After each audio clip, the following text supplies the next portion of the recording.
This channel does not promote any violent, harmful, or illegal activities. All content provided by this channel is meant for an educational purpose only.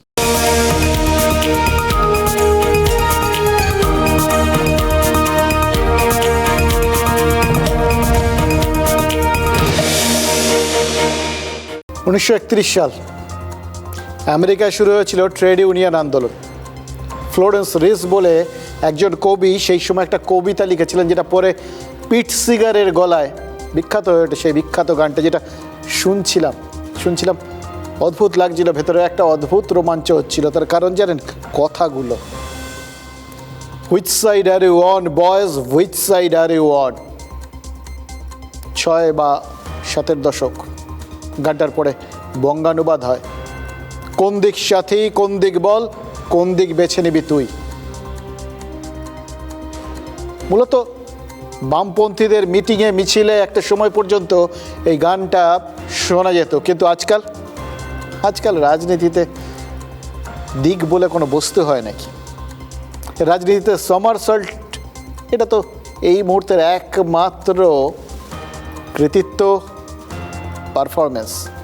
যে যত ভালো সমারসল্ট দিতে পারেন সে তত ভালো রাজনীতিক। এটা দেখতে দেখতে আমাদের চোখ সয়ে গেছে। তেমন এদের এই স্লোগানগুলো, এর স্লোগান ওর মুখে, ওর স্লোগান এর মুখে, স্লোগানের তো কোনো কপিরাইট হয় না।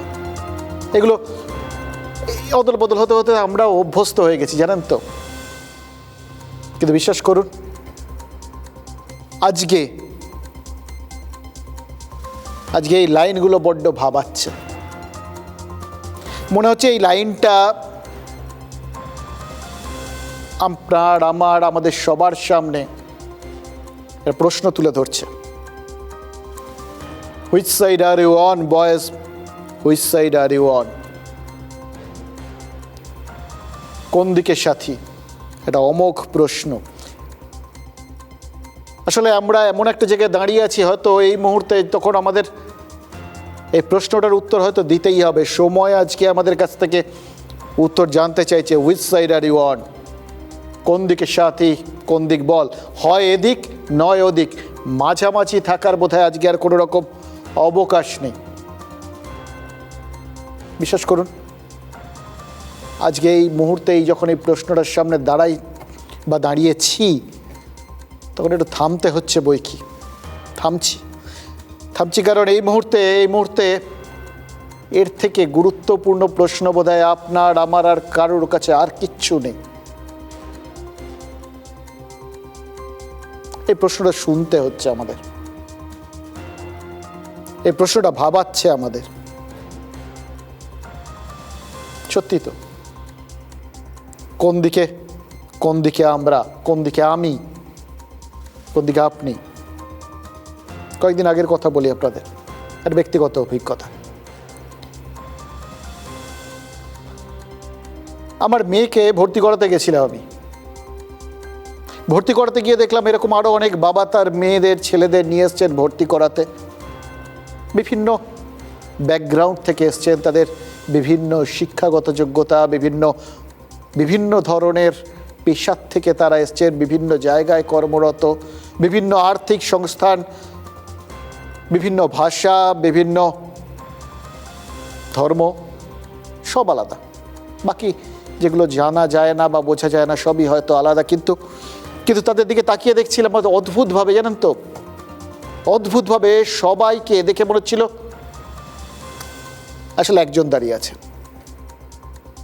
একজন মানুষ, অথবা একজনের মতো অনেকজন, যারা প্রত্যেকে আসলে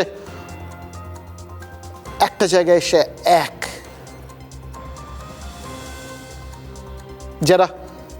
যারা সারাটা জীবন লড়াই করতে করতে একটা জায়গায় এসে পৌঁছেছেন, যেখানে দাঁড়িয়ে সেই মানুষগুলো হয়তো ভেতরে ক্লান্ত, হয়তো তারা এমন একটা জায়গায় এসে দাঁড়িয়েছেন যখন তাদের মনে হচ্ছে থামতে হবে। সেই সময় তারা নিজেদের সারা জীবনের যা কিছু, সবটা, তাদের উপার্জন, তাদের স্বপ্ন, তাদের ভালোবাসা, ভবিষ্যৎ সব কিছু উজাড় করে দিচ্ছেন তাদের সন্তানের জন্য। কোন সন্তান?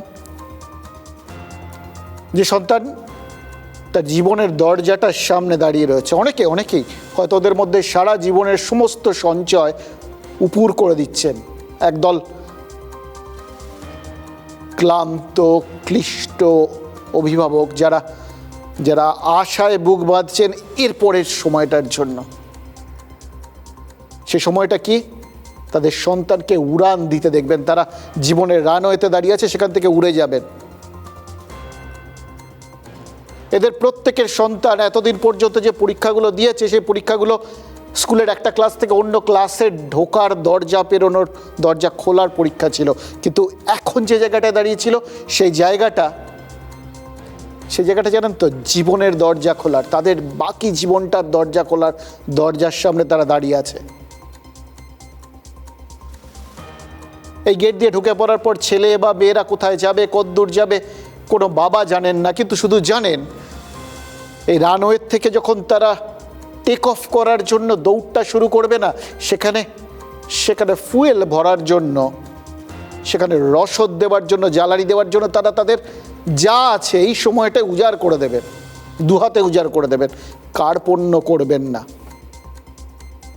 কিন্তু কোনো বাবা যদি দেখেন যে জীবনের এই উড়ানটা দিতে গিয়ে তার সন্তান মুখ থুবড়ে পড়ার সম্ভাবনা দেখা দিয়েছে, কেউ পায়ের তলার থেকে মাটিটা টেনে সরিয়ে দিচ্ছে, সন্তান মুখ থুবড়ে পড়ছে, আহত হচ্ছে, কেউ তার রাস্তায় কাঁটা বিছিয়ে দিচ্ছে, আর সে যখন নিজের সামনে নিজের ভবিষ্যৎ জীবনের অধিকারটা ছিনিয়ে নিচ্ছে কিছু দেখে, সে যখন প্রতিবাদ করতে যাচ্ছে, তখন তাকে মার খেতে হচ্ছে, তখন তার বাবার চিন্তা ভাবনা ঠিক যেরকম হওয়া উচিত।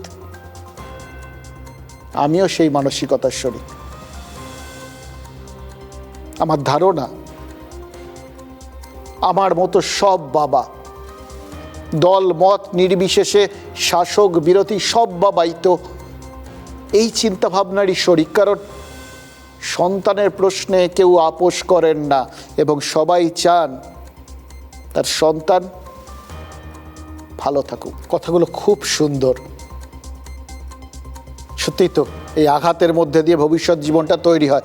কিন্তু যদি আঘাত পায় সন্তান, কতজন বাবা সেটা সহ্য করতে পারবেন বলুন তো? কাজে এই জায়গাটায় না, কোন দিকে কে জিজ্ঞেস করার কোনো মানে হয় না। জাস্ট জানেন তো, সবাই একদিকে, সবাই। কিন্তু সমস্যা হচ্ছে এর একটা দ্বিতীয় দিক রয়েছে। অভিভাবক হিসেবেই বলছি, সারা জীবন তো নিজেদের সন্তানকে শিখে এসছি, এটা করো না, ওটা করো না, ওই পথে যেও না, ওটা এগোলে বিপদ, ওটা ভুল রাস্তা, ওটা ভুল সিদ্ধান্ত। কিভাবে বলেছি? নিজেদের অভিজ্ঞতার ভিত্তিতে বলেছি। আপনারাও বলেন, সারা জীবন বলেছেন। সব বাবা মা তো তার সন্তানকে এই শিক্ষাগুলোই দেন। কোথাও গিয়ে যদি বিপদের সম্ভাবনা দেখি, সেগুলো বলবো না। সাংবাদিক হওয়ার সুবাদে আজকে আমরা প্রশ্নের মুখে পড়ছি, এই প্রশ্নের উত্তরটা দিতে হচ্ছে আমরা কোন দিকে। কিন্তু বিশ্বাস করুন, সাংবাদিক হওয়ার সুবাদেই তো আমাদের সামনে আরও অনেকগুলো দিক, হয়তো বহু প্রদীপের তলার অন্ধকার একটু বেশি করে চোখে পড়ে, যেগুলো নিয়েই সারাদিন আমরা নাড়াচাড়া করি, দেখি। দেশ বিদেশের বিভিন্ন ঘটনার মধ্যে থাকতে থাকতে আমাদের বিষয়গুলোকে বিশ্লেষণ করতে করতে হয়তো এমন কিছু অভিজ্ঞতা হয়, এমন কিছু দৃষ্টিভঙ্গি তৈরি হয়, যেখান থেকে কিছু কিছু ভয়, কিছু কিছু আশঙ্কা আমাদের মনের মধ্যে ঢুকে পড়ে আমাদের সন্তানদের জন্য। যে প্রশ্নগুলো তুলি বা তুলছি, যেগুলো না তুলে পারছি না, সেগুলো কিন্তু ওই অভিজ্ঞতা থেকেই। আমাদের সন্তান যারা দিল্লি সহ সারা দেশে প্রশ্নপত্র ফাঁস নিয়ে আন্দোলনে নেমেছে, তাদের আন্দোলনের কারণ নিয়ে আমাদের মনে কোনো সংশয় নেই। আমার ধারণা গোটা ভারতে কারুর নেই, শাসক বিরোধী কারুর নেই। এবং সে বিষয়ে মনে মনে সবার 100% সমর্থনই আছে। কিন্তু সেটা ওই ছাত্রছাত্রীদের প্রতি। কিন্তু যদি পিতৃসত্তার বাইরে বেরিয়ে একজন বাবার চোখে না দেখে একজন সাংবাদিক হিসেবে গোটা ব্যাপারটা বিশ্লেষণ করার চেষ্টা করি, তাহলে এমন কিছু বিষয় সামনে চলে আসছে যেগুলো নিয়ে আশঙ্কার কারণ আছে। আর সেগুলোই আবার একজন বাবা হিসেবে, হয়তো একজন অভিভাবক হিসেবে আমাদের সন্তানদের সতর্ক করার চেষ্টা করব, এটা দায়িত্বের মধ্যে পড়ে। তিলোত্তমার ধর্ষণ আর খুনের পর দেখেছি কিভাবে শুধু আবেগের কারণে সুবিচারের দাবিতে মানুষ রাস্তায় নেমেছিল, আর এটাও দেখেছি কিভাবে বিষয়টার মধ্যে আস্তে আস্তে রাজনীতি ঢুকে পড়ল। রাজনীতি গোটা ব্যাপারটাকে হাইজ্যাক করলো, সবাই মিলে, সরকার পক্ষ, সরকার বিরোধী, সবাই মিলে আন্দোলনটাকে হাইজ্যাক করলো। কারণ একটাই, কারণ কোনো রাজনৈতিক দল কোনো অরাজনৈতিক আন্দোলনকে ভালোভাবে নেয় না, চায় না সেটা সফল হোক। তারপর সেটা আদালতের দরজায় চলে গেল, তারপর সেটা সাধারণ মানুষের ধরা ছোঁয়ার বাইরে চলে গেল। আজও তো তিলোত্তমার বাবা মা সুবিচার চাই বলে ঘুরে বেড়াচ্ছেন। হ্যাঁ, তারা বিজেপিতে যোগ দিয়েছেন, তিলোত্তমার মা রত্না দেবনাথ বিজেপি বিধায়ক হয়েছেন, কিন্তু তারপরেও তো তারা সুবিচার চাই এই ধ্বনি তুলছেন। এখনও তারা ওই তদন্তকারী সংস্থার কাজে হতাশা প্রকাশ করছেন। এটা তো চোখের সামনে দেখছি। ঠিক এই জায়গার থেকেই নিটে প্রশ্ন ফাঁসের বিরুদ্ধে তৈরি হওয়া আন্দোলনটাকে যখন দেখছি বা রাখছি, তখনই কতগুলো জিনিস মনে হচ্ছে। এই আন্দোলনটা 3টে ধাপ, 3টে দিক। তার প্রথম দিকটায় হয়তো আমাদের সন্তানরা লড়াই করছে, সেখানে আমরা অভিভাবক। দ্বিতীয় ধাপটা, বিশ্বাস করুন, সেটা কিছু মনের মধ্যে শঙ্কার জন্ম দিচ্ছে। এতদিন ধরে এই গোটা বিষয়টা নিয়ে আলোচনা হচ্ছে, কথাবার্তা হচ্ছে, কোনো রাজনৈতিক দলকে ব্যাপারটার মধ্যে নামতে দেখেছেন, আন্দোলন করতে দেখেছেন, সেইভাবে আলোড়িত হতে দেখেছেন? গোটা বিষয়টা হয়নি। কিন্তু যখন ছাত্রছাত্রীরা তারা নিজেদের ভবিষ্যতের দাবিতে গোটা দেশকে নাড়িয়ে দিতে পেরেছে, তখন সব রাজনৈতিক দল ঝাঁপিয়ে পড়েছে। রাহুল গান্ধীর নেতৃত্বে ইন্ডিজোটের নেতারা গতকাল বৈঠক করেছেন, রাজঘাটে গিয়ে আন্দোলনের শপথ নিয়েছেন। সেখানে রাহুল গান্ধী যেমন ছিলেন, সেখানে কল্যাণ বন্দ্যোপাধ্যায়কেও দেখেছি, সেখানে মহুয়া মৈত্রকেও দেখেছি। এখন পর্যন্ত যার নেতৃত্বে কল্যাণ বন্দ্যোপাধ্যায় বা মহুয়া এরা যে রাজনীতিটা করেছেন, সেই মমতা বন্দ্যোপাধ্যায় তো শুনছি আগামী সোমবার এই আন্দোলনে অংশ নিতে দিল্লিতে যাবেন। ওইদিকে উদ্ধব রাজ, দুই নেতাই জানিয়েছেন তারাও মুম্বাইতে আন্দোলন শুরু করতে চলেছেন। অর্থাৎ যে যেখানে আছে বিরোধী দলের সমস্ত নেতা নেমে পড়েছেন। এবার এরা প্রত্যেকে যে ছাত্রছাত্রীদের ক্ষোভটাকে নিজেদের মই হিসেবে ব্যবহার করার চেষ্টা করেছেন বা করবেন, এটা তো পরিষ্কার। কারণ এটার মধ্যে একটা তাদের নির্দিষ্ট রাজনৈতিক লক্ষ্য আছে। কিন্তু এবার খেয়াল করে দেখুন তো, ধরুন বাকি সবার কথা ছেড়ে দিন, যাদের খুব কাছ থেকে দেখেছেন, মমতা বন্দ্যোপাধ্যায়ের কথাই ধরুন তো। 15 বছর রাজ্য চালিয়েছেন, তার আমলে রাজ্যের শিক্ষা ব্যবস্থার কি হয়েছে দেখেছেন তো। তার আমলে নিয়োগ দুর্নীতির প্রতিবাদ করতে যারা রাস্তায় নেমেছিলেন, তাদের সঙ্গে তিনি মুখ্যমন্ত্রী হিসেবে কি ব্যবহার করেছিলেন একবার ভেবে দেখুন তো। তার নির্দেশে চলা পুলিশ সেই আন্দোলনকারীদের সঙ্গে ঠিক কি করেছিল আপনাদের মনে আছে? মমতা বন্দ্যোপাধ্যায় ভুলে যেতে পারেন, কিন্তু আমরা কি করে ভুলবো ওই রাতের বেলা যখন ওই চাকরির দাবিতে নিরস্ত্র, অসহায়, খিদে তৃষ্ণায় কাতর ওই চেহারাগুলোর ওপর পুলিশ লাঠি চালিয়েছিল সল্ট লেকে। দেখেছি তো আমরা, ভুলে যাব সেটা? দেখেছি তো বিভিন্ন জায়গায় যখন ছাত্রছাত্রীরা, সে যাদবপুর হোক বা অন্যান্য জায়গায় যখন ছাত্রছাত্রীরা আন্দোলনে নেমেছেন, তখন তাদের সাথে পুলিশ ঠিক কী ব্যবহার করেছে দেখেছি তো। এখন লক্ষ লক্ষ পড়ুয়া নিজেদের ভবিষ্যৎ নিয়ে এই ছিনিমিনি খেলা দেখে যখন পথে নেমেছে, তখন সেই আছে মমতা বন্দ্যোপাধ্যায় হাত সেঁকে নেবেন। আর তার আমলে এ রাজ্যে যে হাজার হাজার স্কুল বন্ধ হয়ে গেছিল, কেন বন্ধ হয়েছিল সব ভুলে যেতে হবে? কেন কেন ভুলবো? কেন এই প্রশ্নগুলো তুলব না?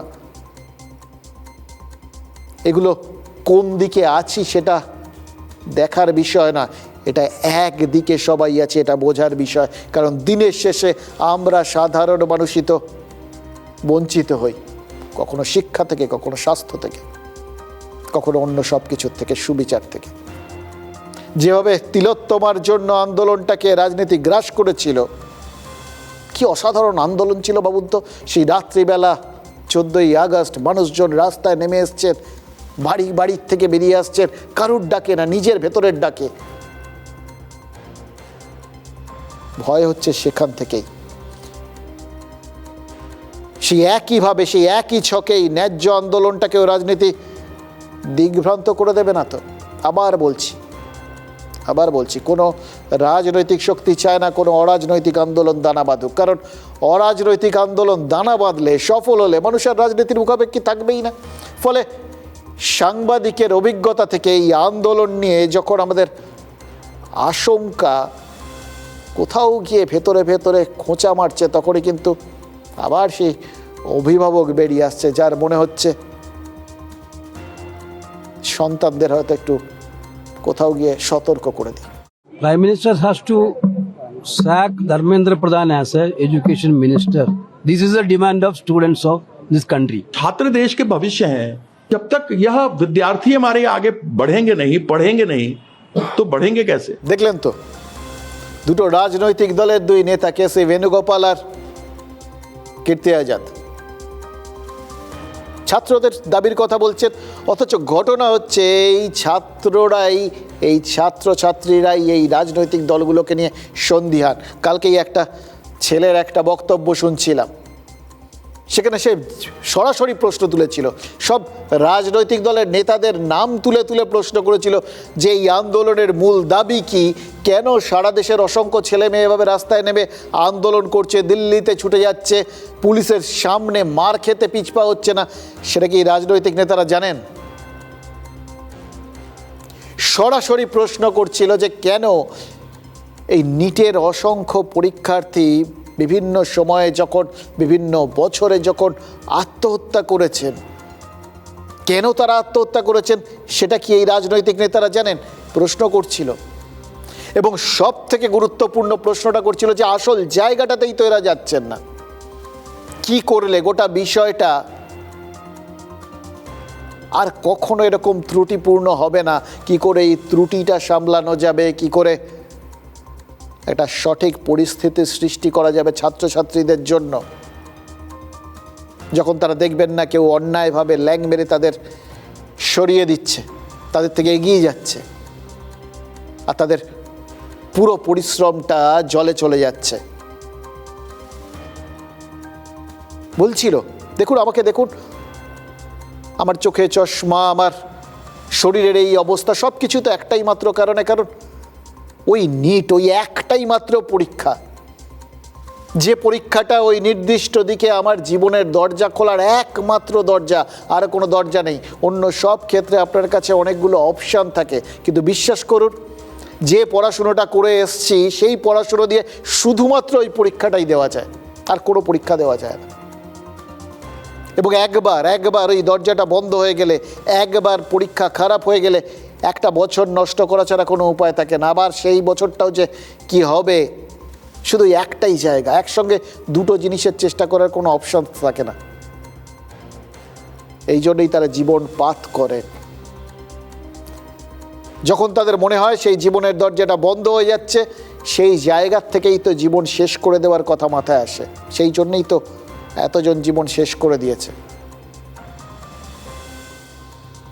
দিনে ঘন্টার পর ঘন্টা পড়াশুনো, নাওয়া খাওয়া বলে মুখ গুজে থাকা, ডাক্তার হওয়া, স্বপ্ন দেখা, এই ছেলে মেয়েদের মনের ভেতর কি হচ্ছে সেটা শাসক বিরোধী কোনো দলের নেতাই কি অনুধাবন করতে পারবেন? এই প্রশ্ন তো এই ছাত্রছাত্রীরা তুলছে, কি অদ্ভুত দেখে মনে হচ্ছিল না এরা, এদের পরিষ্কার চিন্তা ভাবনা, এরা জানেন কি করছেন, কেন করছেন, কিন্তু ঘটনা হচ্ছে এরা তো যেটা করছেন সেটা জানেন, কিন্তু সেটা অলক্ষ্যে থেকে কেউ হাইজ্যাক করছে কিনা সেটা কি বুঝতে পারছেন? আজ কেন্দ্রীয় স্বাস্থ্যমন্ত্রী জেপি নাড্ডা এবং প্রধানমন্ত্রীর দপ্তরের মন্ত্রকের প্রতিমন্ত্রী জিতেন্দ্র সিং তারা ককরোচ জনতা পার্টির 2 প্রতিনিধির সাথে বৈঠকে বসেছিলেন। শিক্ষামন্ত্রী ধর্মেন্দ্র প্রধানের পদত্যাগের দাবি, আত্মঘাতী নেট পরীক্ষার্থীদের পরিবার পিছু 1 কোটি টাকা করে সাহায্যের দাবি এবং সোমবারের ওই সংসদ অভিযানে দায়ের হওয়া সমস্ত এফআইআর প্রত্যাহারের দাবি কেন্দ্রের কাছে তো জমা পড়েছে। তার মধ্যে আর্থিক সাহায্য, এফআইআর প্রত্যাহারের বিষয়ে আজকেই আন্দোলনকারীরা একটা আশ্বাস আদায় করতে পেরেছেন বলে বলছিলেন। আর কেন্দ্রীয় শিক্ষামন্ত্রীর পদত্যাগের বিষয়টা নিয়ে ভাবনা চিন্তা করার জন্য কেন্দ্রের তরফে আগামীকাল পর্যন্ত নাকি সময় চাওয়া হয়েছে। তবে তার আগেই জাতীয় পরীক্ষা নিয়ামক সংস্থা অর্থাৎ এনটিএ তার 47 জন আধিকারিককে ইতিমধ্যেই তো সরিয়ে দেওয়া হয়েছে। পরীক্ষা ব্যবস্থা বদলে ফেলার চিন্তাভাবনা চলছে পুরোটা, যাতে কোনোভাবে এদের সাথে অবিচার না হয় সে বিষয়গুলো তো সরকার চিন্তাভাবনা করছে, খতিয়ে দেখছে। মানে সোজা কথায় যে দাবিগুলো ছাত্রছাত্রীরা তুলেছেন, যেটা আসল দাবি, এটাই তো আসল দাবি।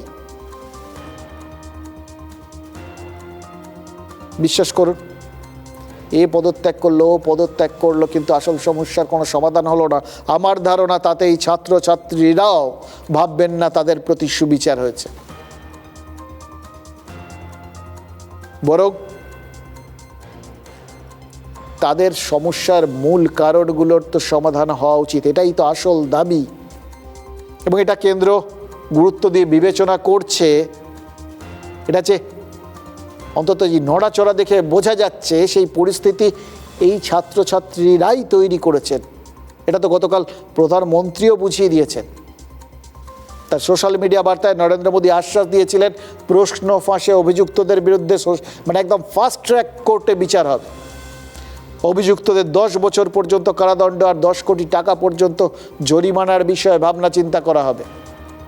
আজ কেন্দ্রীয় মন্ত্রিসভায় সংক্রান্ত খসড়া বিল আনছেন তারা একমত হয়ে গেছেন। আগামী সপ্তাহেই সংসদে বিলটা পেশ করা হবে। বিল পাশ হলে আইন আসবে। অর্থাৎ ভবিষ্যতে প্রশ্ন ফাঁস আটকাতে কেন্দ্র যে কোনো রকম ফাঁক রাখতে চাইবে না, বা এই অস্বস্তি ফের একবার তারা যে সহ্য করতে রাজি নয়, সেটা পরিষ্কার করে বুঝিয়ে দিচ্ছেন তারা। তাদের এই উদ্যোগগুলোই বোঝাচ্ছে। এই উদ্যোগগুলো তো আগে দেখা যায়নি। তার মানে তারা এখন একটা সদর্থক জায়গায় পৌঁছানোর চেষ্টা করছেন। এটা কিন্তু এই ছাত্রদের জয়, এটা ছাড়া তো অন্য কিছু বলার নেই। কিন্তু যে দাবিতে তারা সরব হয়েছেন, সেই দাবি পূরণের দিকে যে তারা সরকারকে এগিয়ে দিতে পেরেছেন এবং সরকার যে সেটা বিবেচনা করে দেখছেন, এই যে সবটার মধ্যে একটা এই পর্যন্ত একটা সদর্থক বিষয় আছে, এটাকে তো সত্যি সত্যি অস্বীকার করার কোনো জায়গা নেই। এবং বিশ্বাস করুন, একজন অভিভাবক হিসেবে এই প্রতিশ্রুতি এটা আমাদের কাছে কিন্তু অনেকটা সদর্থক। আমার ধারণা প্রতিটা বাবা মার কাছে এটা সদর্থক, কারণ প্রত্যেকেই তো শেষ পর্যন্ত চাইবেন এমন কিছু হোক যাতে তাদের সন্তানের ভবিষ্যৎটা কোনোভাবেই এটা অনিশ্চয়তার মধ্যে না পড়ে। मैं जानता हूं कि पेपर लीक एक कोई मामूली विषय नहीं है। फास्ट ट्रैक कोर्ट और कठोर सजा के प्रावधान के साथ का ये मुसद्दा कैबिनेट के साथियों के सुझाव के बाद उसका अंतिम रूप दिया जाएगा। हम लोगों ने बहुत साफ शब्दों में और राइटिंग में उनको बताया हमारे 3 main demands. Number 1, Dharmendra Pradhan इस्तीफा दो, जो नॉन नेगोशिएबल है कि या तो धर्मेंद्र प्रधान इस्तीफा दे या तो उनको मंत्रिमंडल से बर्खास्त करे सरकार। প্রধানমন্ত্রী বিষয়টি নিজে দেখেছেন, তার উপর শ্রদ্ধা আস্থা রেখে ছাত্ররা আন্দোলন থেকে সরে গেছে। এখন যাদের কিছু নেই তারা খড়কুটো থেকে বেঁচে থাকতে চাইছে। এখন আমাদেরই রাজ্য কোথায় ইসলামপুর, রায়গঞ্জের পাশে একটা জায়গা হেমতাবাদ, সেখান থেকে নিয়ে এসছে বালুরঘাটের জায়গা থেকে লোক নিয়ে এসেছে, মালদার লোক এসছে, এবং তারা কেউ ছাত্র নন, দূর দূর পর্যন্ত তাদের কোনো সম্পর্ক নেই পরীক্ষার ব্যবস্থার সঙ্গে। এবার আপনি বলতেই পারেন যে সরকার যা যা সিদ্ধান্ত নিল তার ফল কি হবে, এরপর কি হবে। দেখুন, এই প্রশ্নটা বোঝার আগে বোঝা দরকার যে ঠিক কোন জিনিসটা হওয়ার কথা বা কোন জিনিসটা আসল চাহিদা। এই প্রশ্নের জায়গা থেকে দেখুন, বারবার এই প্রশ্নটা তুলতে পারেন, এই কথাগুলো শুনতে শুনতে নিজেকে প্রশ্ন করতে পারেন যে কোন দিকে আমি। বারবার ভাবতে পারেন যে এই কোথাও কোনো প্রশ্ন তোলা যাবে না, এরকম একটা পরিস্থিতি তৈরি করে দেওয়া হয়েছে। প্রশ্ন তুললেই আপনাকে নিয়ে প্রশ্ন করা হবে। এটা তো আমার ধারণা ছাত্ররাও চান না, কারণ তারাই তো প্রশ্ন তোলার অধিকার চাইছেন।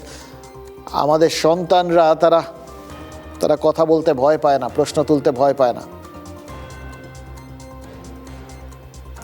কিন্তু এই কিছু কিছু ক্ষেত্রে কিছু বিষয় এমন একটা জায়গায় গিয়ে আটকে থাকে, তখন বললাম আন্দোলন করছে, অবশ্যই সেটা সমর্থনযোগ্য, কিন্তু তারপরে কি, কোথায় গিয়ে থামবে ব্যাপারটা, ঠিক কি হলে আর কখনো এরকম আন্দোলন হবে না।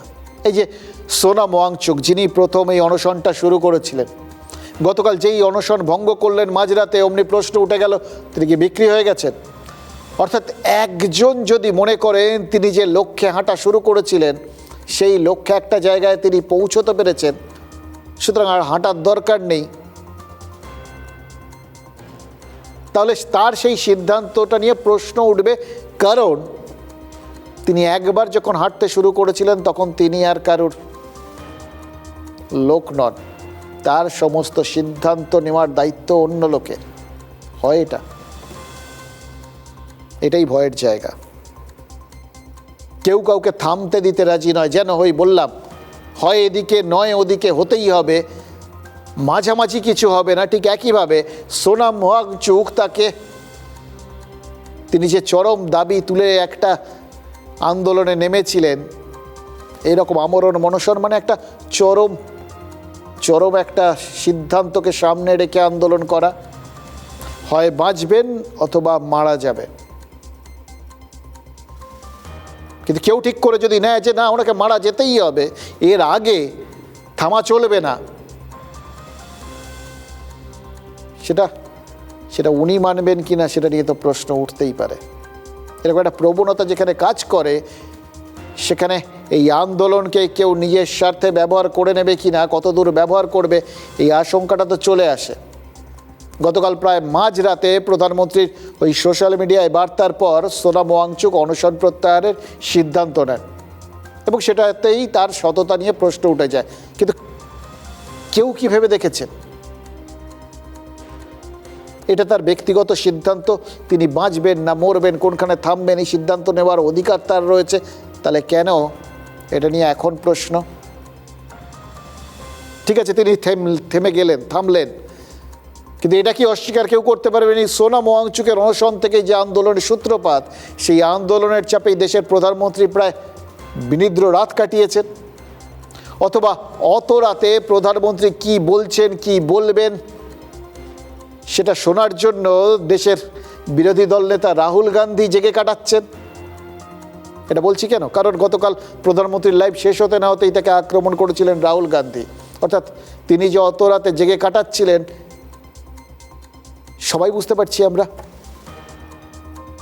মানে ভাবুন, একটা আন্দোলনের জন্য দেশের প্রধানমন্ত্রী, বিরোধী দল নেতা, সমস্ত শীর্ষস্থানীয় সবাই রাত জাগছেন। কোন জায়গায় পৌঁছে গেছিল আন্দোলনটা বুঝতে পারছেন? ফলে এই আন্দোলন নিয়ে, আন্দোলনের প্রাথমিক উদ্দেশ্য নিয়ে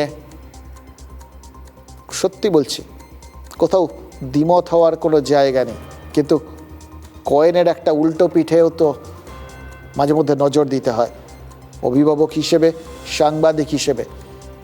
সেটা তুলে ধরার জন্য যদি প্রশ্নের মুখে পড়তে হয় তাও তো কিছু করার নেই। কারণ দিনের শেষে আপনার আমার সন্তান, আপনার আমারই সন্তান, তাদের স্বার্থ, তাদের ভালোর জন্য আপনি আমিই ভাববো, অন্য কাউকে তো ভাবার সুযোগ দেবো না। ঘটনা হচ্ছে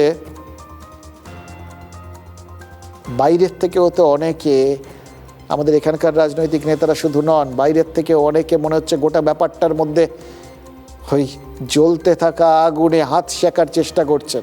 এখানটাও ভয়। আপনাদের মনে আছে বাম আমলে কোনো কিছু হলেই নেতারা বলতে শুরু করতেন সবটা মার্কিন সাম্রাজ্যবাদী শক্তির চক্রান্ত। আপনাদের নিশ্চয়ই মনে আছে 1995 সালে পুরুলিয়ায় রাতের অন্ধকারে বিমান থেকে প্রায় 700 AK-47 রাইফেল, 15,000 রাউন্ড কার্তুজ ফেলা হয়েছিল।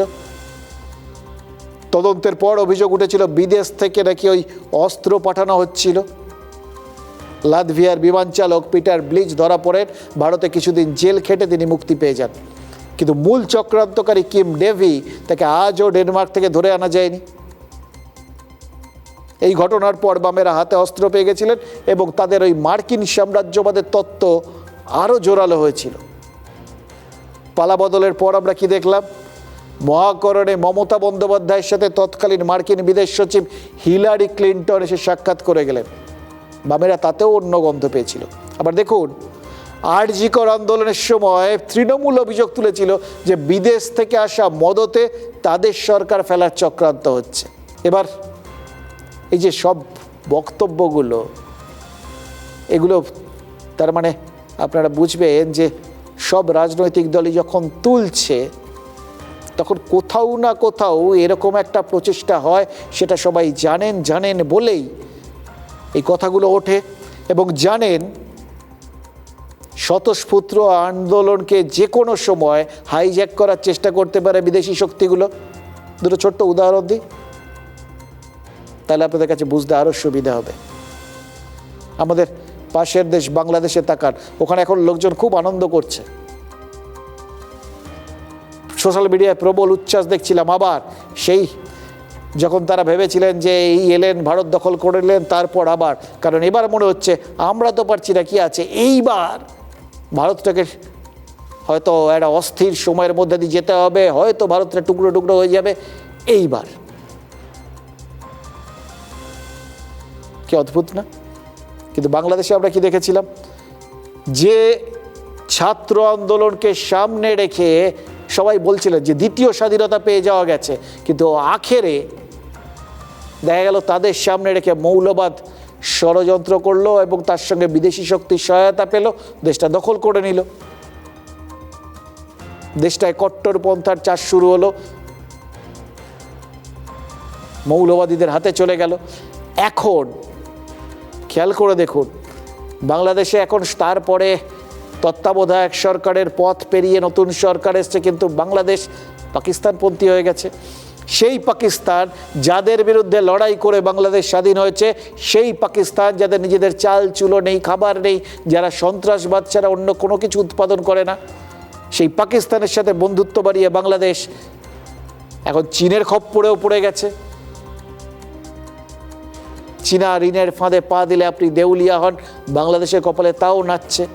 নেপালের দিকে তাকিয়ে দেখুন, আরেক প্রতিবেশী, সেখানেও তো ছাত্র আন্দোলন হয়েছিল, জেন জি। এই কোনো আন্দোলনকে কোনো রকম, এই জায়গাটাই বলছি, মানে বিশ্বাস করুন এই সূক্ষ্ম লাইনটা, এইটা খুব গুরুত্বপূর্ণ। কোন দিকে আপনি আছেন সেটা বোঝার চেয়ে আগে মাঝখানের লাইনটাকে তো জানতে হয়।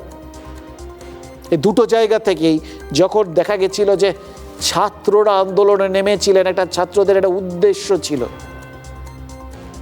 সেই উদ্দেশ্য সঠিক উদ্দেশ্য, কিন্তু পরবর্তী ক্ষেত্রে তাদের হাত থেকে তাদের তৈরি করে দেওয়া পথে তাদেরই হেলায় মারিয়ে দিয়ে যারা গোটা জায়গাটায় ক্ষমতা কুক্ষিগত করে নেন, তাদের আমলে দেশের সর্বনাশ হয়ে গেছিল।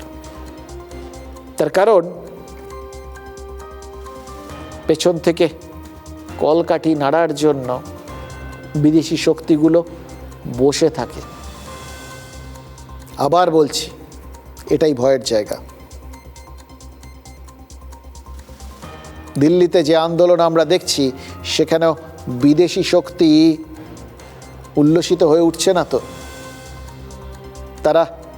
তারা কোনোভাবে বুঝতে না দিয়ে এই আন্দোলনটাকে দখল করে নিতে চাইছে না তো? দেখুন, আগে যেরকম ব্রিটিশরা ভারতে এসেছিল তখন সেটা একটা সহজ সরল একটা কলোনিয়ালিজম ছিল, উপনিবেশবাদ। দ্বিতীয় বিশ্বযুদ্ধের পর কলোনিগুলো সব স্বাধীন হলো। দেখা গেল ওই কলোনিতে গিয়ে কলোনি দখল করে সেখানে সরকার চালানোর খরচটা অনেক বেশি পড়ে যাচ্ছে। তখন নতুন তত্ত্ব এলো, নিও কলোনিয়ালিজম। আমি কোনো দেশ দখল করব না, আমি বাইরের থেকে কোনো দেশের সরকারকে বা সেখানে নিজের পছন্দের সরকারকে বসিয়ে দিয়ে চাপ দিয়ে সে দেশের সম্পদ লুট করে নিজের দেশে নিয়ে আসবো। ওই লুটঠুট আগের মতোই চলবে, বরং খরচ কম, দায়িত্ব কম। আর এই নিও কলোনিয়ালিজম, তারই একটা নতুন যন্ত্র হলো ডিপ স্টেট, নতুন চেহারা, যেখানে একটা বিদেশি রাষ্ট্র অন্য কোনো স্বাধীন দেশের অভ্যন্তরীণ রাজনীতি, নীতি নির্ধারণ, ক্ষমতার কাঠামো আড়াল থেকে নিয়ন্ত্রণ করার চেষ্টা করে। মোটামুটি 6টা কৌশলে কাজ করে এই ডিপ স্টেট। 1, কোনো দেশের অতি গুরুত্বপূর্ণ, প্রভাবশালী আর ক্ষমতাশালী পদাধিকারীদের ঘুষ দিয়ে বা ব্ল্যাকমেল করে নিজেদের অ্যাসেট বা এজেন্ট বানানো হয়। এই এজেন্টরা খবর পাঠায়, এই এজেন্টরা বিদেশি শক্তির স্বার্থে কাজ করে, দেশটাকে দুর্বল করে।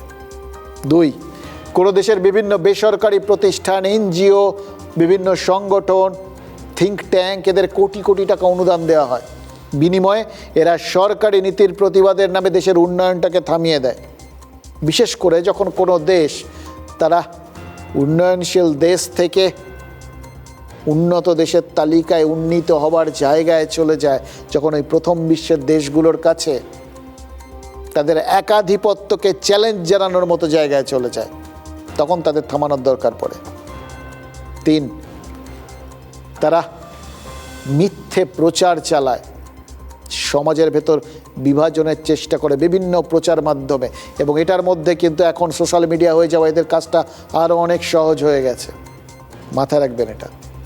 4, আন্তর্জাতিক আর্থিক সংস্থা বা আন্তর্জাতিক বাজার ব্যবস্থার মাধ্যমে বিদেশি শক্তিগুলো কোনো দেশের অর্থনীতির ওপর নিয়ন্ত্রণের চেষ্টা করে। সেই দেশের প্রভাবশালী ব্যবসায়ী আর শিল্পপতিদের স্বার্থকে নিজেদের বিদেশ নীতির সাথে যুক্ত করে দেওয়া হয়। যদি সরকার বিদেশি শক্তির কথা না শোনে, তবে অর্থনৈতিক নিষেধাজ্ঞা, মুদ্রাস্ফীতি ঘটানো বা বাজারে কৃত্রিম সংকট তৈরির চেষ্টা চলে। 5, যদি নির্বাচিত সরকার বিদেশি শক্তির অনুগত না হয়, তবে তারা দেশের বিরোধী দল, বিরোধী গোষ্ঠী, সামরিক বাহিনী, বিভিন্ন জায়গায় বিভিন্ন রকম এরকম টুকরো টুকরো ক্ষমতার কেন্দ্র তৈরি করে, পাওয়ার সেন্টার, এবং তাদের দিয়ে কলকাঠি নেড়ে ক্ষমতার রদবদল ঘটানোর চেষ্টা করে, যেটাকে বলা হয় রেজিম চেঞ্জ অপারেশন বা সরকার পতনের ষড়যন্ত্র। 6, ডিজিটাল গোয়েন্দাগিরির মাধ্যমে সরকারি তথ্য হাতিয়ে নেওয়া হয়। আপনাদের নিশ্চয়ই মনে আছে, দেশ ছাড়ার সময় শেখ হাসিনা বলেছিলেন তিনি আমেরিকাকে সেনাঘাঁটি তৈরির জন্য তাদের হাতে সেন্ট মার্টিন দ্বীপ তুলে দিতে রাজি হননি, তাই তাকে সরে যেতে হলো। তিনি দেশের কাউকে কিন্তু দায়ী করেননি, খেয়াল করে দেখুন। আসলে CIA, KGB, MI6, মোসাদ সবাই এই ডিপ স্টেটের কারিগর, তবে নিঃসন্দেহে আমেরিকা 1 নম্বরে। আর কি জানেন, এসব নিয়ে আমেরিকা কোনো দিন তেমন একটা রাগঢাকও করেনি। উত্তর আর দক্ষিণ আমেরিকা মহাদেশের কোথাও তারা ইউরোপকে ঢুকতে দেওয়া হবে না বলে ঠিক করেছিল। কিসের মাধ্যমে? Munro doctrine. যদি এরকম কোনো পরিস্থিতি তৈরি হয়, তাহলে দরকারে আমেরিকা সামরিক হস্তক্ষেপ করবে বলে ঠিক করেছিল। কিসের মাধ্যমে? Roosevelt corollary. কমিউনিস্টরা হুমকি দিলে কোনো দেশের পাশে দাঁড়াবে আমেরিকা, কিসের মাধ্যমে সিদ্ধান্ত হয়েছিল? Truman doctrine. মধ্যপ্রাচ্যে কোথাও সোভিয়েতকে ঢুকতে দেওয়া হবে না, এটা কিসের মাধ্যমে ঠিক হয়েছিল? Eisenhower doctrine. বুঝতে পারছেন, এগুলো প্রকাশ্যে জানিয়ে বুঝিয়ে করা, এগুলো সমস্তই আসলে US ডিপ স্টেটের পেছনে সে দেশের সরকারি শিলমোহর। ইরানে মোহাম্মদ মোসাদ্দেককে সরানো, চিলিতে সালভাদোর আলেন্দের সরকার ফেলে দেওয়া, গুয়াতেমালার নির্বাচিত প্রেসিডেন্ট জাকোবো আরবেঞ্জকে গদি থেকে সরিয়ে দেওয়া, কঙ্গোর প্রাইম মিনিস্টার প্যাট্রিস লুমুম্বাকে হত্যা করা, গ্রিসের সরকার ফেলতে অপারেশন প্রমিথিউস, ফিদেল কাস্ত্রোকে মারতে বে অফ পিগস ইনভেশন। কত বলবো, মার্কিন ডিপ স্টেটের মুকুটে পালকের অভাব নেই। এই পর্যন্ত শুনে আপনাদের মনে হতে পারে আরে বাবা দিল্লিতে যে ছেলে মেয়েগুলো অপারেশন করছে বলে আপনারা হয়তো বলছেন ওরা তো আন্দোলন করছে, যারা ওদের নেতৃত্ব দিচ্ছে তারা কি বিদেশি এজেন্ট নাকি? একবারের জন্যও বলছি না, একবারের জন্য বলছি না এরা বিদেশি এজেন্ট, এটাই বুঝুন। এরা আপনার আমার ঘরের ছেলে মেয়ে, আমাদের সন্তান, আপনার আমার ভবিষ্যৎ, নিজেদের ভবিষ্যতের জন্য লড়ছে। এর থেকে ন্যায্য লড়াই আর হয় না, এটা নিয়ে কোনো সংশয় নেই। আবার বলছি, কিন্তু সতর্ক কেন করছি জানেন? ডিপ স্টেট এমন একটা খেলা যেটা আন্দোলনকারীরা বহু সময় বুঝতেই পারেন না কখন তাদের হাত থেকে সুতোটা অন্য কেউ হাতে নিয়ে নিয়েছে। এর একটা প্রসেস আছে। ডিপ স্টেট এই ধরনের আন্দোলনগুলোকে দেখে, এর মধ্যে নিজেদের লোক ঢোকায়, টাকা ঢোকায়, একটা সময় আন্দোলনটা ডিপ স্টেটের নিয়ন্ত্রণে চলে যায়। অনেক সময় আবার ডিপ স্টেট কোনো গ্রুপকে চরমপন্থী সাজিয়ে আন্দোলনের ভেতর ঢুকিয়ে দেয়। এরা পুলিশের ওপর হামলা চালায়, সরকারি সম্পত্তির ক্ষতি করে, আন্দোলন তার লক্ষ্য থেকে বিচ্যুত হয়ে পড়ে। পুলিশ প্রশাসন তারা পাল্টা আক্রমণ শুরু করে, মানুষজন ক্ষিপ্ত হয়ে পড়েন, সারা দেশে একটা অস্থিরতা ছড়ায়। নেতা নেত্রীরা যা বলছেন সোশ্যাল মিডিয়া তার একটা নির্দিষ্ট অংশকে তুলে ধরে সেটাকে ট্রেন্ড করানো হয়। আন্দোলনকারীদের অজান্তে তৈরি হয়ে যায় নতুন একটা ন্যারেটিভ। আন্দোলন চলাকালীন এই বললাম না, যখন কোথাও কোনো একটা জায়গায় মনে হয় থামতে পারেন, একটা সম্ভাবনা তৈরি হয়েছে, আসলে তো তারা একটা সুনির্দিষ্ট লক্ষ্যে আন্দোলনটা করছিলেন, তখন ব্যাক স্টেজ থেকে ডিপ স্টেটের অনুগত কেউ সেই আন্দোলনটাকে থামতে দেয় না। যখন সবাই সব কিছু বোঝেন তখন দেখেন কোথাও যেন গোটা ব্যাপারটা বদলে গেছে, যেটা তাদের হাতে ছিল না। ব্যাপারটা কিন্তু মোটেই হেলাফেলার নয়। আবার বলছি, সোশ্যাল মিডিয়ায় দেখছি, বিভিন্ন জায়গায় দেখছি, বারবার প্রশ্ন উঠছে এই ন্যারেটিভ, এগুলো কাউন্টার ন্যারেটিভ। আরে বাবা, কাউন্টার ন্যারেটিভ না, এগুলো সংশয় সন্দেহ বিভিন্ন দেশে হয়েছে। ইতিহাস তো এই জন্যই যে তার থেকে আমাদের শিক্ষা নিতে হবে। এই শিক্ষা নেওয়ার জায়গাটা খুব জরুরি। আর এগুলো মনে করিয়ে দেওয়াটাকে থামিয়ে দেওয়ার চেষ্টা করাটাও কিন্তু একটা ডিপ স্টেটের সুনির্দিষ্ট পদক্ষেপ। এটাও কিন্তু মাথায় রাখবেন। সব কিছুর মধ্যে সন্দেহ করতে করতে আসলে নিজেরা নিজেদের হারিয়ে ফেলছি না তো? এই প্রশ্নটা কি করে না তুলে থাকবো বলুন তো? কারণ আবার বলছি, আন্দোলন করছে তো আপনার আমার ঘরের ছেলে মেয়েগুলো। এটার সঙ্গে কোনো সংশয় থাকতে পারে না, এটার সঙ্গে কোনো কম্প্রোমাইজ হতে পারে না। দিল্লি পুলিশ কিন্তু ইতিমধ্যেই দাবি করছে তাদের সন্দেহ এই আন্দোলনকে নিজেদের স্বার্থে ব্যবহার করার চেষ্টা করছে পাকিস্তান। এবার দিল্লি পুলিশ তারা যে এই ছাত্রছাত্রীদের ওপর লাঠি চালিয়েছিল, তাদের বিরুদ্ধে যে ছাত্রছাত্রীদের মধ্যে ক্ষোভ জন্মেছে, এটাকে যেরকম অস্বীকার করা যায় না, কিন্তু সেই কাজটা করেছে বলেই তারা এইগুলো যেগুলো খোঁজ পাচ্ছে, জানাচ্ছে, এগুলো যে মিথ্যে এটাও তো বলা যায় না, কারণ তাদের ছেলে মেয়েরাও তো হয়তো এই আন্দোলনের মধ্যে রয়েছে। हमने नोटिस किया है कि सोशल मीडिया में कुछ मिस इन्फॉर्मेशन फैलाने की कोशिश की जा रही है। अभी तक 400 से ज्यादा Pakistani social media handles identify किए जा चुके हैं जो इस सिचुएशन का फायदा उठाते हुए फेक कंटेंट और र्यूमर स्प्रेड कर रहे हैं। उनको ब्लॉक कराया जा रहा है। ये वही सोशल मीडिया हैंडल्स हैं जो ऑपरेशन सिंदूर के दौरान भी एक्टिव थे। उनका सिर्फ एक ही मकसद है, लोगों को भड़काना और स्पेशली स्टूडेंट्स का ध्यान भटकाना। मेरी आपसे अपील है कि बच्चों की सेफ्टी के लिए किसी भी फेक पोस्ट, एडिटेड वीडियोस या एनोनिमस हैंडल से किया हुआ कोई भी पोस्ट के भड़कावे में ना आए। किसी भी पोस्ट को शेयर करने से पहले फैक्ट चेक करो, र्यूमर्स को स्प्रेड मत करो और किसी भी एंटी सोशल एलिमेंट्स को अपने इमोशंस का कंट्रोल मत लेने दो।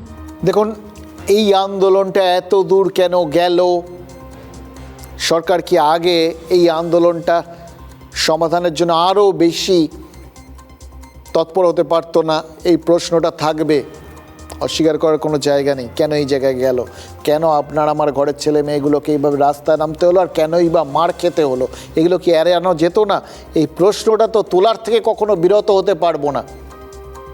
কিন্তু ঘটনা হচ্ছে তার পাশাপাশি জিনিসগুলো যেগুলো ঘটছে দেখছি, সেগুলো নিয়েও কি আমরা চুপ করে থাকতে হবে? তার জন্য এক পেশে হতে হবে, দুদিকটা দেখার চেষ্টা করব না?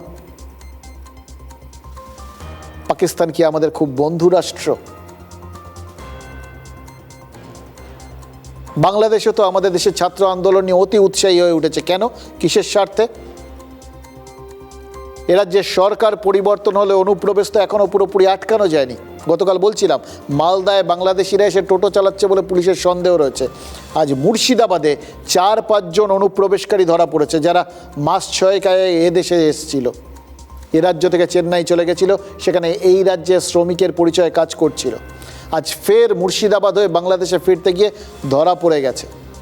ফলে প্রশ্ন উঠতেই পারে, এরা তো কাজকর্ম করে চলে যাচ্ছিল, এরকম আরও কেউ ঢুকেছে বিশেষ উদ্দেশ্যে এখান থেকে অন্য কিছু কাজকর্ম করানোর চেষ্টা করছে না, নাশকতা ঘটানোর চেষ্টা করছেন না, বা এই ধরনের আন্দোলনের ফাঁকে আমাদের পরিস্থিতি অস্থির করার চেষ্টা করবে না, তার গ্যারান্টি কেউ দিতে পারে? এগুলো চোখ বুজে থাকবো এই প্রশ্নগুলো নিয়ে? মানে সামান্যতম কোথাও সতর্কবার্তা পেলেও সেগুলোকে আমল দেবো না, কারণ এক চোখো হতে হবে। নাহলেই ভাবতে হবে আমরা লাইনের এপারে আছি না ওপারে। যেদিকেই থাকুন সবটাই তো দেশের জন্য। দেশের নিরাপত্তা, দেশের ভবিষ্যৎ সবই তো একসঙ্গে বাঁধা। এড়াবেন কি করে? একচোখো হয়ে থাকা যায় নাকি? ঘটনাচক্রে যা যা দেখলাম এ রাজ্যে, আজকে এ রাজ্যে এই ছাত্র আন্দোলন যেটা দিল্লিতে হচ্ছিল তার রেশ ছড়িয়ে পড়েছে। দেখিয়েছি আমরা আপনাদের, সারাদিন ধরে দেখিয়েছি। বামেরা ছিল ককরোচ, তারা আলাদা করে আন্দোলন মিছিলের অনুমতি পায়নি, তারা বামেদের সঙ্গে সেই আন্দোলনের মধ্যে সঙ্গী হয়েছিল, কোথাও কোনো ভুল নেই। কিন্তু তারপর যেটা হলো সেটা কি করে হলো? সবই যদি একদম ছাত্র ছাত্রী শান্তিপূর্ণ আন্দোলন হয়, তাহলে এইভাবে সবার ওপর হামলা হলো কেন?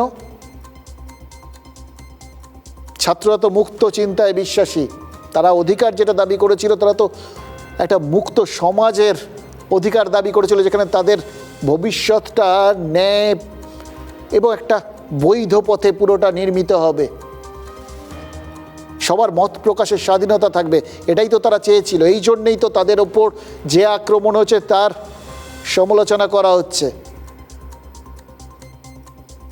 তারা তো অন্য মত যদি কারুর থাকেও সেটার ওপর আক্রমণ করতে পারে না।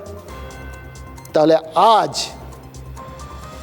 যে মিছিলটা হয়েছে সেখান থেকে আচমকা ইট কাঁচের বোতলগুলো উড়ে এলো কি করে? কিভাবে বেছে বেছে সবাইকে আক্রমণ করা হলো? কিভাবে সংবাদ মাধ্যম রক্তাক্ত হলো?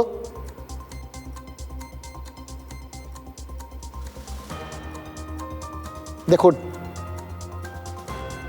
পুলিশের সক্রিয়তার অভিযোগ শুনেছি, নিন্দে করছি, ছাত্রছাত্রীদের পাশে আছে, কিন্তু এখানে যেটা হলো এবং সেটাকে কেন্দ্র করে সোশ্যাল মিডিয়ায় যেগুলো চলছে, বিশ্বাস করুন আক্রমণ যে কেউ করতে পারেন, কিন্তু একবার নিজেদের প্রশ্ন করে দেখুন তো, সেই আক্রমণের ভাষা এবং লক্ষ্যটা কি? বারবার বলছি, এটা আমাদের প্রশ্ন, লক্ষ্যটা কি? কেউ আপনার মতের সঙ্গে সহমত না হতে পারে,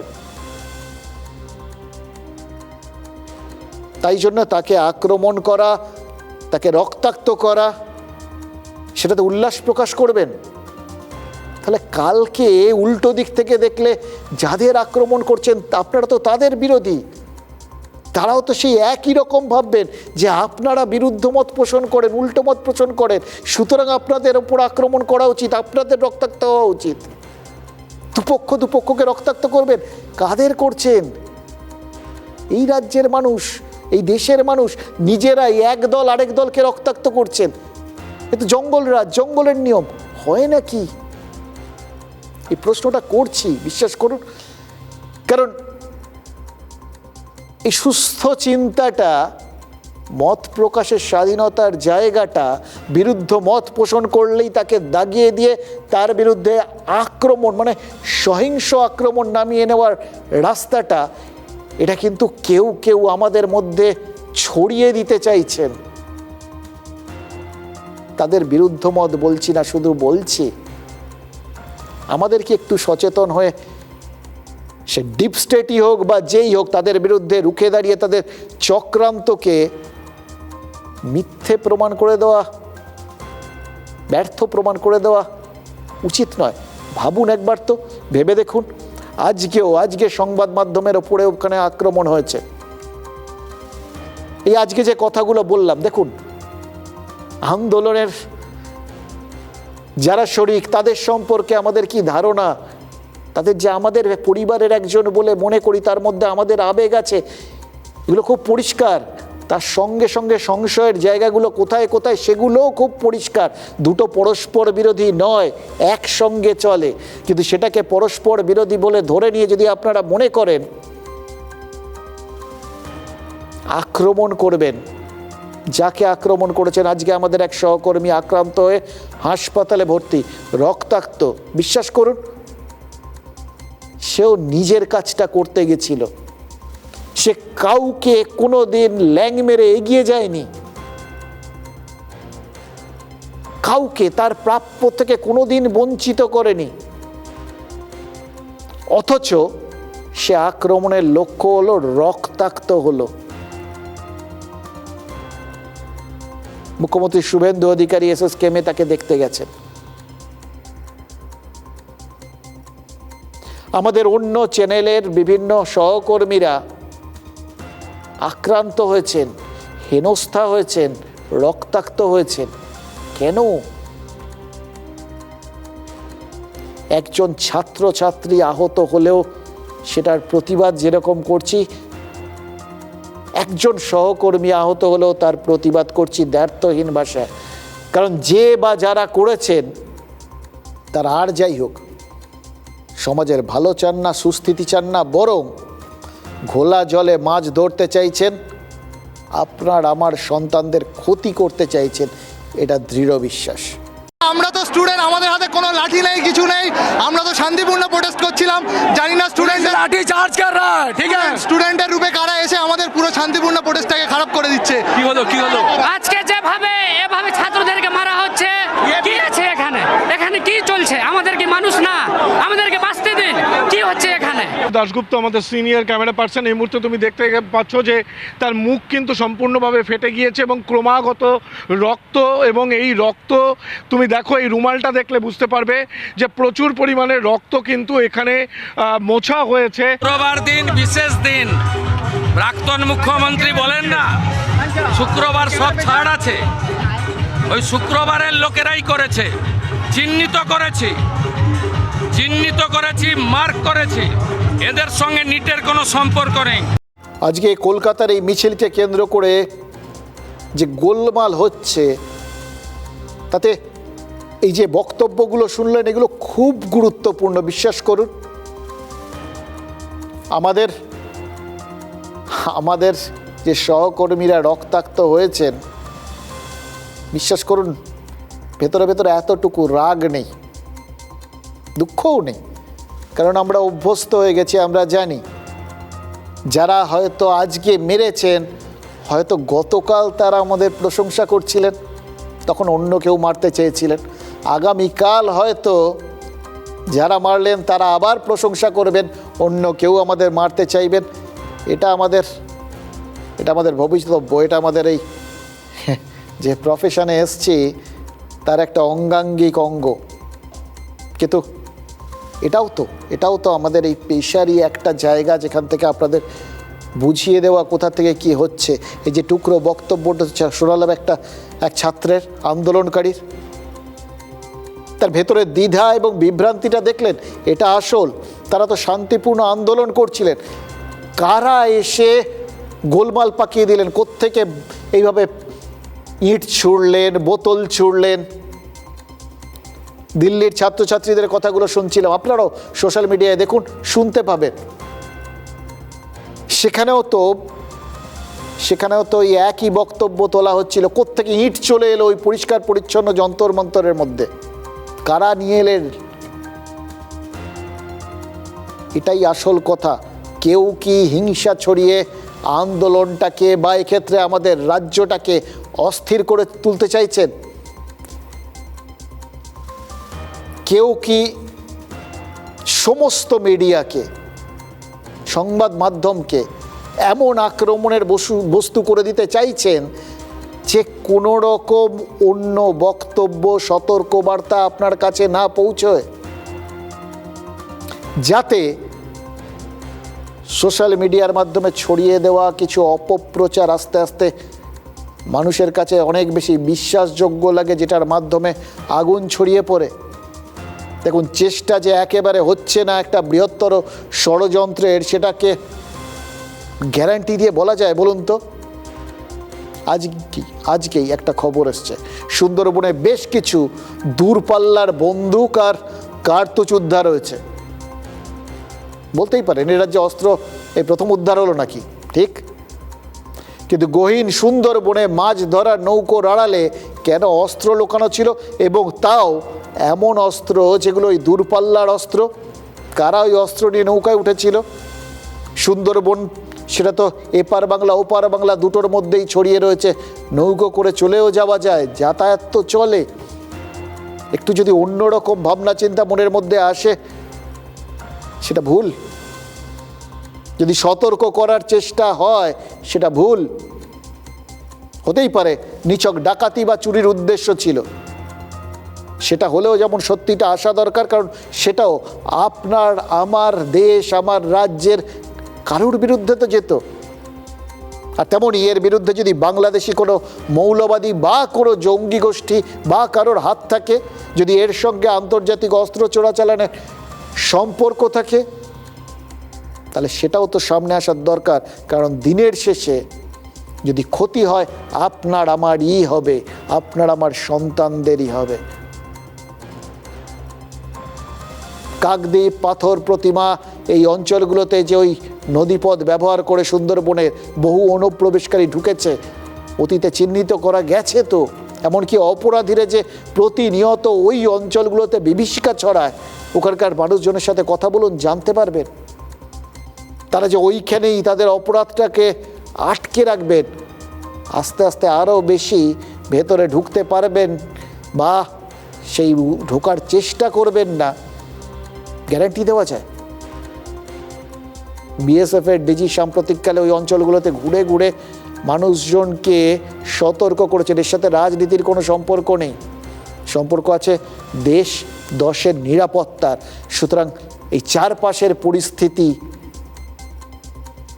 আমাদের চারপাশটাকে উত্তপ্ত করার এই একটা চেষ্টা, আবার বলছি, এর সঙ্গে আন্দোলনটাকে গোলাবেন না প্লিজ। আন্দোলন হওয়া দরকার, যে কোনো গণতন্ত্রে এই আন্দোলনের একটা অসাধারণ সুস্থ এবং ইতিবাচক ভূমিকা রয়েছে। কিন্তু সেই আন্দোলনকে কেন্দ্র করে কেউ যদি দেশে সুস্থিতি নষ্টের চেষ্টা করে, তাহলে সেটার সম্পর্কে সতর্ক হওয়া দরকার। আর তাই জন্যেই এই সুন্দরবনের অস্ত্র উদ্ধারটাকেও তো হালকাভাবে নেওয়া যাচ্ছে না কোনোভাবেই।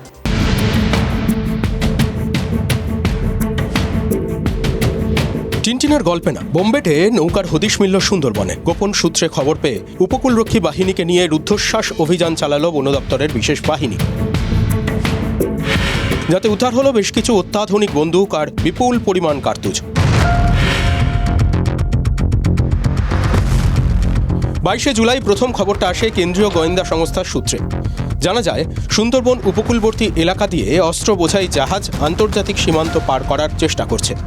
এই তথ্য জানার পরই কোস্টগার্ডের স্পিড বোট আর বন দপ্তরের জলযান সুন্দরবনের স্ট্র্যাটেজিক পয়েন্টগুলোতে মোতায়েন করা হয়। দক্ষিণ তেলপট্টি দ্বীপ লাগোয়া বাঘমারা জঙ্গলের পাশ দিয়ে যাওয়ার সময় যৌথ বাহিনী নৌকোটিকে ঘিরে ফেলে। প্রায় 8 ঘন্টার রুদ্ধশ্বাস অপারেশনের পর কোস্টগার্ডের কমান্ডোরা ট্রলারে উঠে পড়েন। কিন্তু প্রাথমিক তল্লাশিতে নৌকাটিতে শুধুমাত্র মাছ ধরার জাল আর বরফ ছাড়া কিছুই পাওয়া যায় না। নৌকায় থাকা 4 জন নিজেদের সাধারণ মৎস্যজীবী বলে দাবি করতে থাকে। এরপর নৌকোর ইঞ্জিনের ঠিক নিচে একটা গোপন কুঠুরির সন্ধান পান আধিকারিকরা, যা খুলতেই বেরিয়ে আসে একের পর এক অস্ত্র।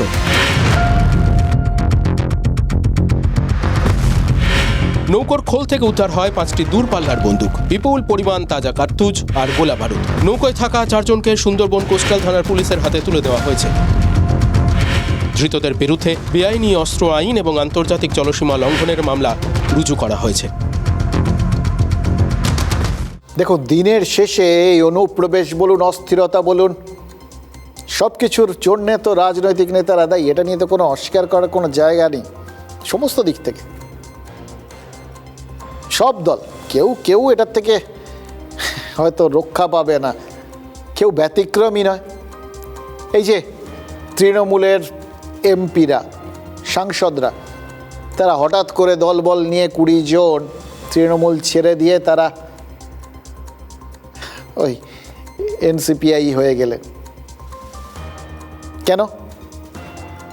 নিশ্চয়ই কোনো বিশেষ উদ্দেশ্যে এনডিএতে যোগ দেবেন।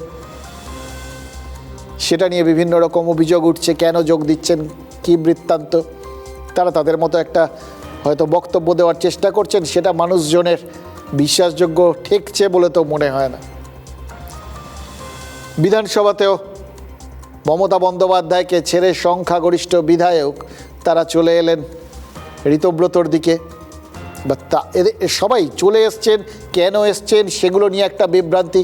কি বলছেন, কেন বলছেন, সেটা আদৌ বিশ্বাসযোগ্য লাগছে কিনা সেটা নিয়ে একটা বিভ্রান্তি, এবং তাদের সর্বশেষ অবস্থান কী হবে সেটা নিয়ে একটা বিভ্রান্তি। কারণ দেখুন, এনসিপিআই তারা একটা দল, হঠাৎ ভুইফোরের মতো সেখানে এতজন সাংসদকে যোগ দিলেন যাদের কোনো কিছু নেই, কোনো জায়গায় কোনো প্রতিনিধি নেই। তারা হঠাৎ করে এতগুলো সাংসদ পেয়ে একটা স্বীকৃত পার্টি হয়ে গেল। 20টা সাংসদ, কম কথা তো নয়। এটা নিয়ে আদালতে যে যথেষ্ট সওয়াল জবাব হবে, একটা বিতর্ক তৈরি হবে, এটা নিয়ে কারোর কোনো সংশয় নেই।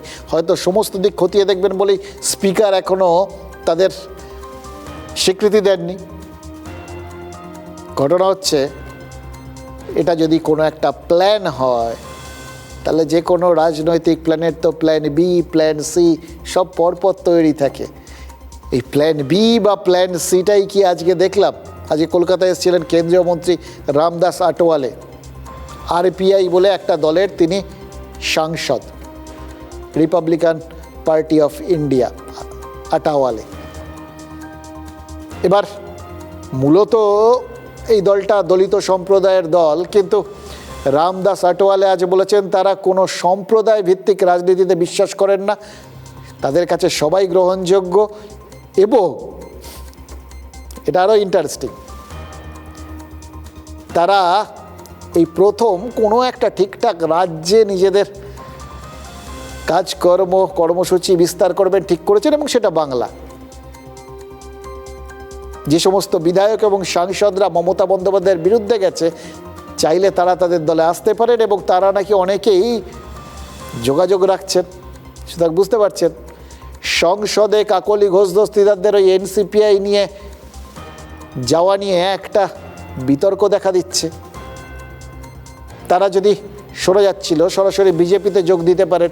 বিজেপিতে যোগ দিলেও তাদের দলের মধ্যে যে সংখ্যালঘু সাংসদরা রয়েছেন, তাদের যোগ দেওয়া নিয়ে একটা জটিলতার জায়গা রয়েছে। সেক্ষেত্রে কি করা হবে না হবে সেটা নিয়ে একটা সংশয় রয়েছে। মানে গোটা ব্যাপারটা সরাসরি ওই যদি নিতেই হতো, তাহলে তো বিজেপি নিয়েই নিতে পারতো, নম্বরটা দরকার আছে। কিন্তু তারা যদি এরকম রিপাবলিকান পার্টি অফ ইন্ডিয়া আটওয়ালেতে যোগ দিয়ে দেন, সেই দলটা তো স্বীকৃত দল, তাদের একজন সাংসদ রয়েছে, আরও কিছু সাংসদ আসতেই পারে, তাহলে জটিলতার কাটে। সুতরাং বুঝতে পারছেন, একইভাবে হয়তো ঋতব্রতরা তৃণমূলের নাম, তাদের প্রতীক এগুলো নেওয়ার চেষ্টা করবেন, তারাই আসল তৃণমূল এটা প্রমাণ করার চেষ্টা করবেন। কারণ সেটা যদি প্রমাণ হয়ে যায় তাহলে দুটো কাজের কাজ হবে। প্রথম কথা, তহবিলটাও তারা পেয়ে যাবেন, এবং দ্বিতীয়ত তখন তো তৃণমূলটা স্বীকৃত দল তারা রয়েই গেল, ফলে লোকসভাতেও আলাদা করে সাংসদদের অন্য কোনো দিকে যাওয়ার দরকার পড়বে না, বরং যারা মমতাপন্থী তাদের অন্য দল খুঁজতে হবে। তারা আটওয়ালে শরণাপন্ন হবেন কিনা সেটা জানি না, কিন্তু এটা খুব পরিষ্কার, plan A, plan B, plan C এগুলো সব চলছে। এবার খেয়াল করে দেখুন, এগুলোর পর নেতাদের বিশ্বাসযোগ্যতা আর থাকে? তাই আবার বলছি, যারা আন্দোলন করতে গেছেন, আপনার আমার ঘরের ছেলে মেয়েরা,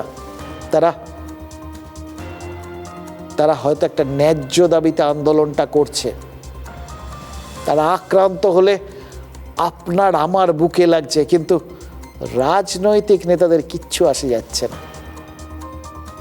এবং তারা যেহেতু নিজেদের রাজনৈতিক স্বার্থ দেখতে ব্যস্ত, সেই ফাঁকে বাইরের থেকে কোনো শক্তি এসে আমাদের দুর্বল করার চেষ্টা করছে কিনা, এই সতর্কবার্তাগুলো তো মাথায় রাখতেই হবে। অন্তত যেদিকেই ভাবুন, এই কর্তব্য, এই দায়িত্ব থেকে আমরা সরে আসতে পারবো না। ঠিক যেরকম আমাদের একের পর এক সহকর্মী এইভাবে আক্রান্ত হলেও কালকে আবার যাবেন খবর করতে।